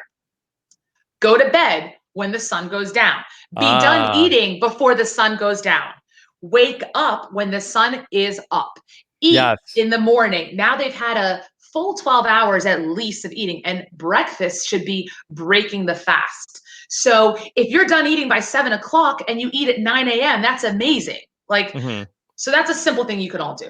Be in nature. Like, we are literally walking around in the ocean, on sand, on chocolate pudding Jello is what it seems like to just walk to go to the well or go to the bathroom. They had that at that Chloe's date, right, Kirsten? What? Yes, exactly. Yes. What? It was on the strawberries. Chocolate pudding Jello. Got you. That's what it was like to walk barefoot around the Vokai tribe. It was it had a lot of water in it. Okay. So the thing is, though, there is something about touching the ground. That's why when you go on vacation and you're on the sand or whatever, other things, they are eating mostly raw foods. Cooked foods, maybe a little bit of rice, but in general, it's like fruits, it's coconut. And then when you win a reward, it's also like local Fiji stuff. Like, it's fruit, it's vegetables, it's whatever. So eat more raw foods and less cooked foods. And we're eating vegan out there. Yeah, you might get a little bit of chicken or a whatever reward. Again, out of all your meals out of a week, how much is going to be that little reward of that little bit of meat? So we're eating mostly vegan. Whole Foods, plant-based vegan. Okay. And a few more. You're drinking a lot of water, and it's high alkaline natural water. Do not drink the tap water. It's super acidic. So I have a lot of pillars to my program, but the idea is you don't want to be acidic. If you're stressed, you become acidic. When you are not breathing, a lot of people, just breathing exercises would benefit you, because if you're stressed and you're not breathing and now you go binge on ice cream, if you had done the deep breathing, you're going to be stimulating your parasympathetic nervous system, and you're not going to have the stress that needs that thing you're reaching for. Nora, that a friend and I were talking about the Mount Rushmore of vegetables this weekend. Wow. Nora, as a person who is been a vegan, what in your mind are the Mount Rushmore of vegetables? This is so fun. Okay, an avocado is a fruit, so I can't put that up there. A lot of people have a hard time telling the difference between vegetables and fruits. When Akiva said, "Oh, cucumber and tomatoes," I was like, "Yeah, tomatoes are actually fruits. So are cucumbers." Oh, I didn't know. I was going to push back on a cucumber. Okay. Okay. Yeah. Honestly, I'm into the anti-cancer vegetables. Yes. So, however, they can be very gassy vegetables. So it depends, like what agrees with you. But for me, I think anything in the cruciferous family. Okay. Broccoli. I'm into more green over any other color. Yeah. Because those are more alkalizing. So I would say broccoli's up there, but you can do cauliflower, whatever. But broccoli is going to be up on that Rushmore. Okay. Oh yeah. And honestly, you need 4 leafy greens. Okay, fine. Kale. Kale. Lots of iron, lots of fiber. Yes. Yes. Okay. What else? Well, give me the 4. Honestly, I'm gonna give you mushrooms, because it's like meaty. It's got some substance. You can put it in a lot of things. See, I would think I wouldn't think of that as a vegetable. It's a fungus. A fungus. Is that technically, Kirsten? Is that technically? I mean, I'm not a scientist here. I think sure we could put mushrooms on there. I would like to make an argument for asparagus. Okay, this is Nora's Mount Rushmore. I'm just suggesting it, but she can go with whatever she wants. Yeah, I like it. I mean, I also think about preparation. Like if you were at a restaurant, they could do something fun and make the whatever these vegetables are. Yeah, no, there's this vegan restaurant here that does their bacon is mushrooms, and it's so good. It's so good. They put liquid smoke and they make it have this like bacon taste. So I'm all about like what vegetable can be used in many ways that is satisfying. It's not like boring. Okay. What about peas? Would peas make your Mount Rushmore? This is the thing. Most people need to go lower on their carbohydrates, and there's too many carbs in peas. The thing is, pea protein is pretty amazing. I actually love peas. Well, yeah, peas with brown rice makes a complete protein, so it's easier to digest. Oh, I like that. Girl. Oh, okay. You got some knowledge. Okay. Well, yeah, Rob's on a call with 2 vegetarians. Okay. No, Chris, I didn't know that about you. Rob, I've never eaten meat in my life. I was raised vegetarian. Oh, wow. That's Kirsten, amazing. Yeah, we didn't really get to explore what the eating situation is on Too Hot to Handle. What do you think, that they come out with like a box of pizzas, or do you think there's a mess hall? What do you think they do? That is a really good call. I would have. They just drink alcohol. Because they're not going to show us them eating, because that is going to mess with the audio and stuff. I'm assuming it's just like normal like craft services catering that you would get on any like TV shoot. Because then like the whole crew like is they eating. Had on Survivor. Yeah. Oh yeah, 100%, exactly. Like how all the survivors definitely get extra food. Obviously, I would assume that they're just doing like normal craft services, because then the whole crew can eat it, and then they're also just providing it to them. And Nora, do you feel like that if the people from Too Hot to Handle followed your guidelines and went to bed when the sun went down, that would also help them win the money? Yeah, good point. Yes, that would be good. They should just sleep a lot to try and get through it. Yeah. If they really were cared about the money and not making good TV, the producers would probably like wake them up with pots and pans. Yeah, that's true. It's like they're doing a fast. Like when people do a water fast, it's like they can't have food and they can't do normal things. So they have to busy themselves with other things. Like, what if they start reading books? What if they start learning a new skill? Like, what could they do with this time? I mean, Chloe did have her phone. Maybe they could do Duolingo. Imagine they came out and they were all like scholars and like had like research papers and stuff that they came up with. That would be amazing. And maybe they could come up with the vaccine for the coronavirus. I mean, that would be extra impressive from this particular group of people. This group turns out that they're brilliant people, that they were just focused on the wrong thing. Yeah, they're putting all their energy just into sex, and they could have changed the world. What a twist! Wow, that's deep. Nora, did you have any thoughts on this Survivor season? Did you want to? Is there anything that you've been thinking about? Winners at War. Yes. Well, Winners at War. Spoiler alert for through 10 weeks of Winners at War. Why is it spoiler alert? Well, just in case somebody's like, "Oh, I didn't know you were going to talk about Survivor." I only watched. Okay. It's only been like 4 days. Too hot to handle. God, grow up. Well, just in case somebody just stumbles across. Oh, I didn't know you guys talked about Survivor. I thought this was a Too Hot to Handle podcast. Hey, you do it all, Rob. Yeah, so we do it all. I did like how Nick said, "Hey guys, if this is Winners at War, this is pathetic." I love that he said that. Yes, because as you know from my season, what I didn't like is how people just want to sit there and just try to be somewhat invisible and just sit back and let people kind of kill themselves.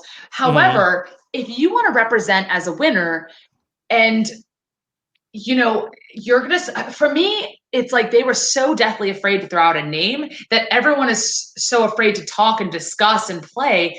And it really was I was very disappointed for a while.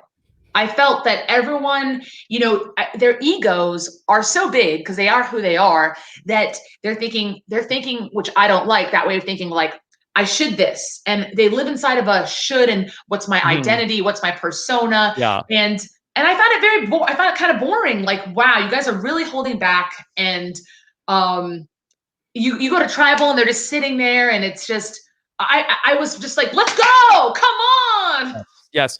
Nora, actually, and Kirsten, do you think that somebody like Harry should stand up and say, like, "Hey, we're supposed to be too hot to handle. We're sitting here and none of us are hooking up. This is pathetic. We're supposed to be the greatest artists in the world, and none of us are even having any sex here. This is pathetic." I mean, I feel like that's essentially what he was saying to Francesca anyways. Yes. Like, once they kissed and he's like, "Okay, well, we already did that. Let's keep going." It's the same energy. I think so. Yeah. I think they call out everybody. This whole courtroom's out of order. Yeah. I like it. I spin it around. Yeah. I just think, you're there, and on Survivor, I did find it disappointing. And now it's starting to happen, because in their head they've said, "I just got to make merge. I got to make merge." And now I got to make the family visit. I think that it's no coincidence that that things got really crazy after the family visit. And you know how it is, Nora, where everybody's like, "Oh, well, I just want to get to the family visit. So I think that was good. They should do the family visit on the first day. Yeah, just like, bring out your family with it's like, all right, you. Yeah. Here we go. A drink before war. By the way, your family's here. Family visit. All right, now let's start the game. The only problem is they won't get those emotional shots of people crying, and Jeff won't get to enjoy asking people about normal human interactions as if he is an alien. And those are key components of the family visit. Yeah. Oh, okay. Nora, do you think that there will be a loved ones visit in Too Hot to Handle? I mean, so that's actually in Love Island, the parents do come at the end to meet the persons that they're seeing. So it's not that crazy of a question. Because, Kirsten, I suspect that a lot of our contestants here on Too Hot to Handle might have estranged relationships from a parent. That I suspect that perhaps there was not a strong parental influence on any of these young men and women. I just think that you need to remember that David is just trying to be a man that his mother will be proud of. And that is why he loves sex parties. And going, to bars and then takes his shirt off, and that's it. He just walks in and takes off his shirt, and Game it's over. that easy for him, okay? Yeah, okay.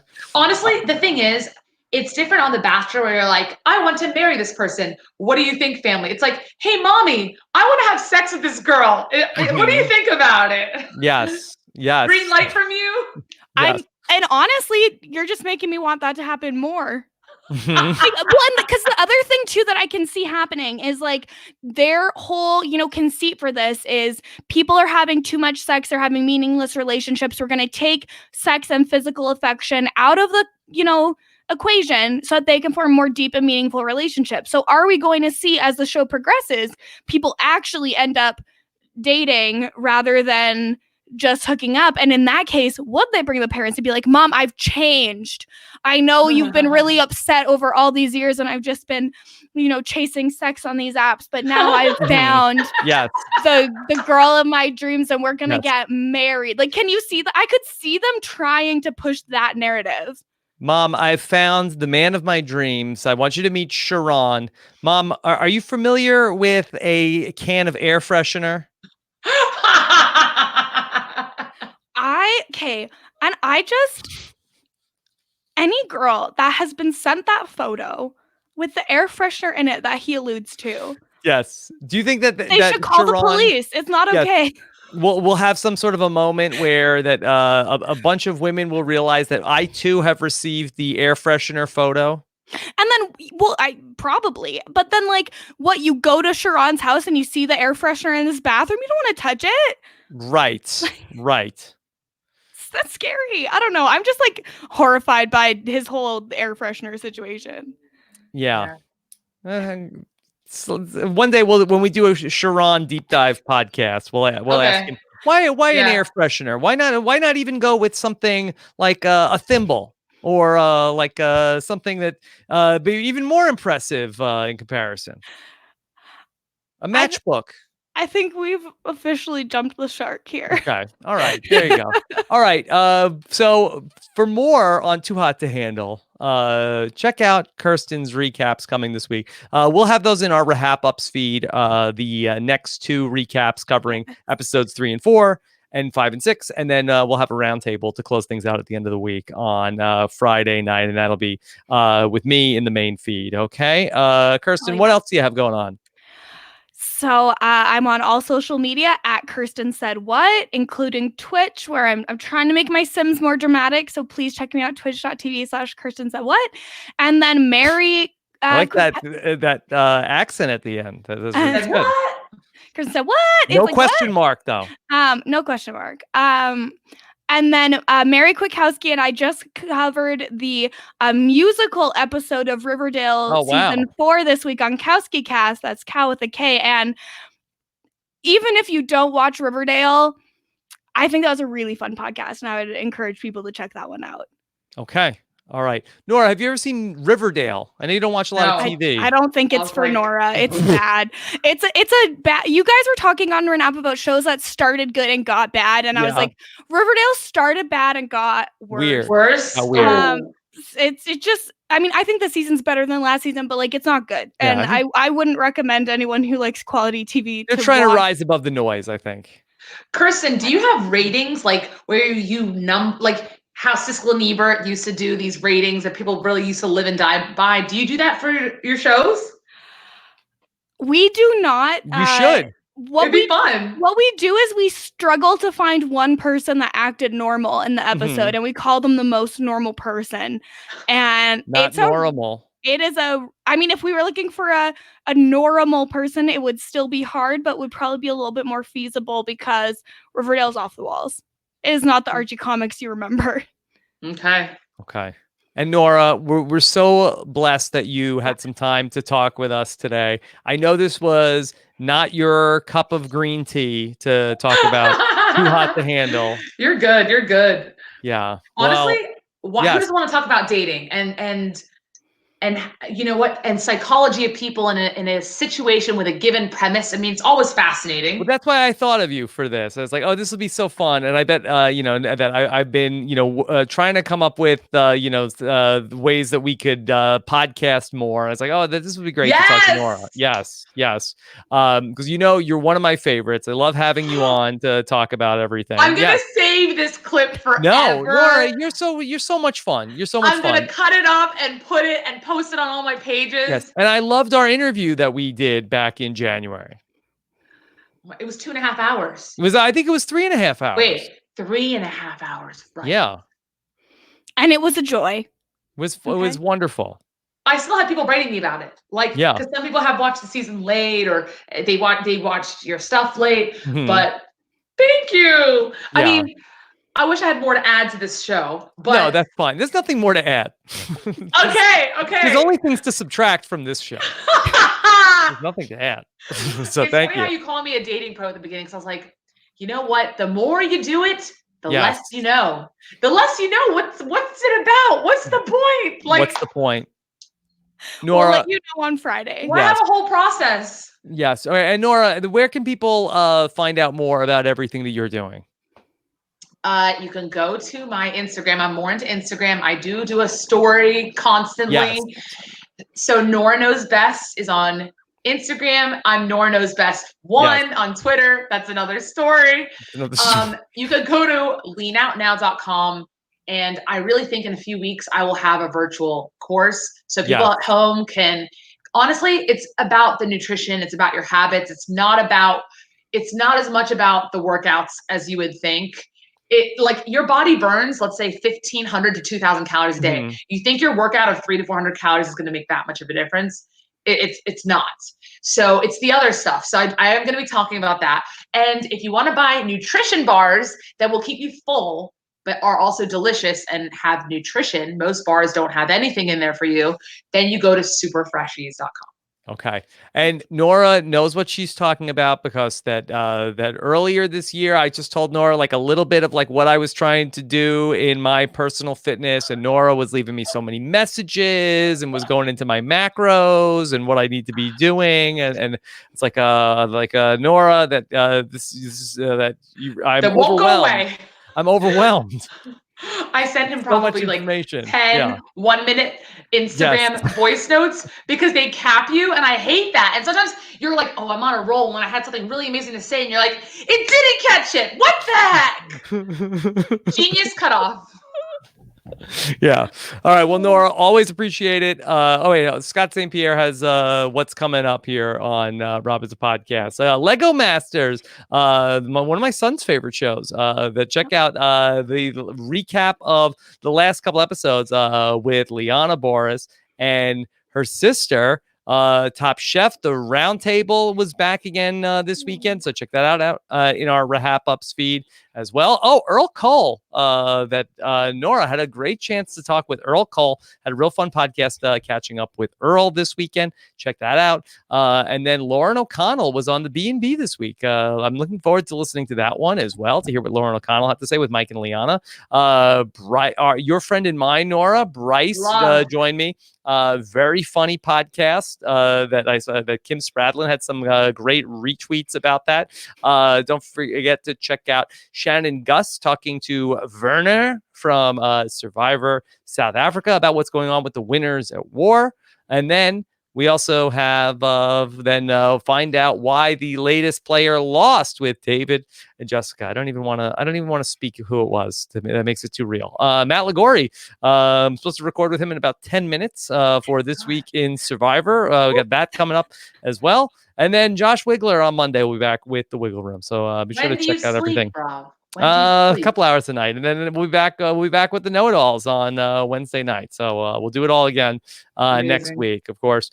All this made possible with the help of the patrons. This month we are taking Nora. Listen to this. This month, anybody who's becoming a new patron, we're donating all of that money, 100% of the new money that comes in, to directrelief.org. They provide PPE for doctors and nurses and community health organizations that are on the front lines battling the coronavirus. And then I am matching that contribution. And that, along with it, we started a GoFundMe that has up over $8,000 as well. robswebsite.com/PPE charity. So we have raised well over $15,000 for directrelief.org this month. So it's been a very impressive haul for the directrelief.org this month. So thanks for all the support on that fundraising front. Okay. Wow. All right. It's a lot. Nora, thank you so much for joining us, Kirsten. Looking forward to hearing what you come up with the rest of this week and getting back together on the weekend to talk about how it all works out for the Too Hot to Handle crew. Take care, everybody. Have a good one. Bye.